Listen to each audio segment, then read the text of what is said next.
492 contagi tra sabato e domenica, una settimana di distanza dal lungo ponte dei Santi e dalle feste di Halloween.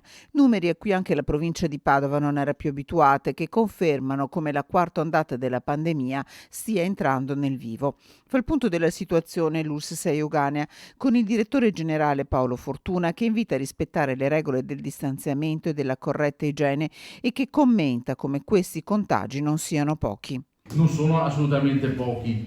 Abbiamo una incidenza oggi, parlo di Euganea, di circa, passatemi il termine circa perché è in evoluzione, di 120 positivi ogni 100.000 abitanti.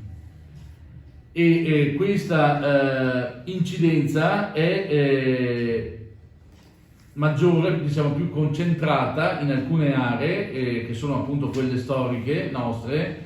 C'è l'area appunto dei colli e l'area diciamo dell'Alta Padovana, dove si superano tranquillamente, abbondantemente anche i 150 per ogni 100.000 abitanti. Da un punto di vista di andamento di positivi abbiamo visto chiaramente che dopo l'ultimo weekend lungo c'è stato un significativo incremento di positività all'interno della popolazione, nelle fasce d'età sia centrali sia giovanili. Sotto controllo, lo ribadiscono le autorità sanitarie, la situazione negli alberghi termali dove i contagi coinvolgono 8 strutture, 29 turisti, alcuni stranieri e 4 operatori.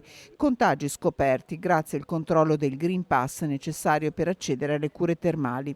Sul fronte scuola sono 45 le classi in quarantena, con 2 cluster a Teolo e Albignasego, 64 quelle dove è in corso il monitoraggio.